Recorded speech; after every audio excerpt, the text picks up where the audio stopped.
Hi friends, నమస్తే. ఈరోజు వీడియోలో నేను రుమాలి రొట్టి చేశాను. ఇది చాలా సింపుల్గా ఈజీగా చేసుకోవచ్చు. మనం హోటల్కి వెళ్ళి తింటే ఎలా ఉంటుందో సేమ్ అలాగే చేసుకోవచ్చు. ఇది ఎలా చేసుకోవాలంటే, నేను ఇక్కడ 1 కప్పు వరకు వేడి నీళ్ళు ఇలాగా మరిగించుకోవాలి. కొంచెం బబుల్స్ వచ్చేలాగా మరిగించుకుంటే సరిపోతుంది. 1 కప్పు వాటర్కి మనకి ఎంత పిండి సరిపోతుందో అంత పిండి వేసుకుందాము. నేను ఇలాగా ఒక బౌల్ తీసుకుని దీంట్లో ఆ వాటర్ని ఇలా యాడ్ చేసుకున్నాను. ఇలా వేసుకున్న తర్వాత దీంట్లో ఒక 1/2 టీ స్పూన్ సాల్ట్, 1 స్పూన్ వరకు ఆయిల్ని వేసుకున్న తర్వాత నేను ఇక్కడ 1 కప్పు వరకు మైదా పిండి వేసుకుంటున్నాను. ఒకవేళ మీకు మైదా పిండి ఇష్టం లేకపోతే కనుక గోధుమ పిండి అయినా వేసుకోవచ్చు. ఇలా వేసుకున్న తర్వాత ఇంకొక కప్పు కూడా మైదా పిండి తీసుకుని కొంచెం కొంచెం కింద వేసుకుంటూ ఒకసారి దీన్ని ఇలాగా కలుపుకోవాలి. ఇలాగా నాకు ఇక్కడ 2 కప్పుల వరకు మైదా పిండి పట్టింది ఫ్రెండ్స్. ఇలా అయిన తర్వాత మనం దీన్ని ఒకసారి కొంచెం వేడిగా ఉంటుంది చూసుకుని ఒకసారి ఇలాగ మీరు చేతితోటి ఇలా కలుపుకోండి. ఇలా కలిపిన తర్వాత కొంచెం ఆయిల్ని ఇలా పైన వేసుకుని మరి ఒకసారి ఇలాగా మసాజ్ చేసుకుంటూ పిండిని కలిపినట్టయితే మనకి మనం రుమాలి రోటీ చేస్తున్నాము చూడండి. పిండి ఇలా కలుపుకోవాలి. ఇలా కలిపిన తర్వాత దీని మీద ఒకసారి మూత పెట్టుకుని ఒక 10 నిమిషాలు దీనికి రెస్ట్ ఇద్దాం.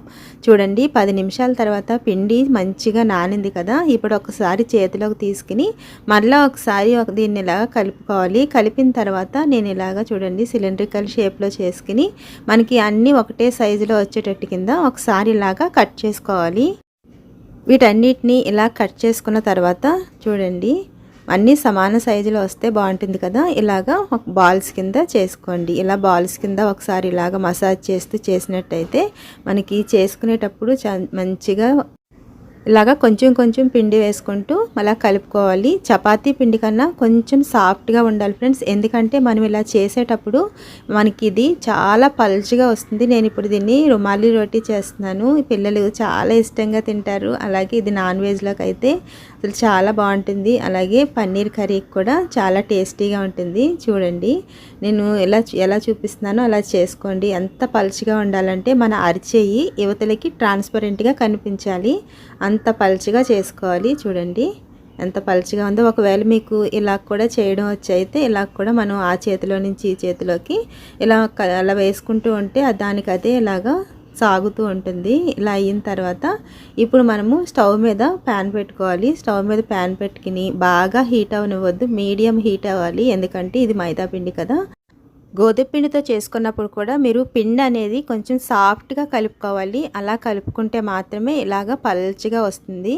చూడండి ఇలా కలిపిన తర్వాత మనం దీన్ని ఇలాగా ప్యాను ఇలాగా మీడియం హీట్లో ఉన్నప్పుడు మాత్రమే ఇలా వేసుకోండి ఫ్రెండ్స్. లేకపోతే మనకి కొంచెం మాడిపోయినట్టు కింద అలా అయిపోతుంది. బాగా హీట్ అవ్వకూడదు. మీడియం హీట్లో ఉన్నప్పుడు మాత్రమే ఇలాగా మనం అటువైపు ఇటువైపు కాల్చుకుంటూ ఉండాలి. కొంతమంది సాల్ట్ వాటర్ వేసుకుని ఇలా చేస్తూ ఉంటారు. ఒకసారి ఇలా ట్రై చేయండి, చాలా బాగా వస్తాయి. చాలా సాఫ్ట్గా మెత్తగా చాలా బాగుంటాయి. మన హోటల్కి వెళ్ళి మనం తింటే ఎలా ఉంటుందో సేమ్ అలాగే ఉంటాయి రుమాలి రోటీ. ఒకసారి మీరు కూడా ట్రై చేయండి. మీకు ఎలా వచ్చిందో నాకు కామెంట్ చేయండి ఫ్రెండ్స్. ఫస్ట్ టైము నా వీడియో చూస్తున్నట్లయితే ప్లీజ్ సబ్స్క్రైబ్ చేసుకోండి. అలాగే ఇన్స్టెంట్ బ్రేక్ఫాస్ట్లు అలాగే మన ఛానల్లో చాలా వరకు పిల్లలకి స్నాక్స్ వీడియోస్ ఉన్నాయి ఫ్రెండ్స్. అలాగే చూడండి ఎంత సాఫ్ట్గా వచ్చినాయో.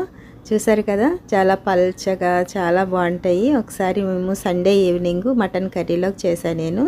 చూసారు కదా ఫ్రెండ్స్, మీకు నచ్చినట్లయితే ప్లీజ్ లైక్ చేయండి, షేర్ చేయండి, అలాగే సబ్స్క్రైబ్ చేసుకోండి. Okay friends, thanks for watching.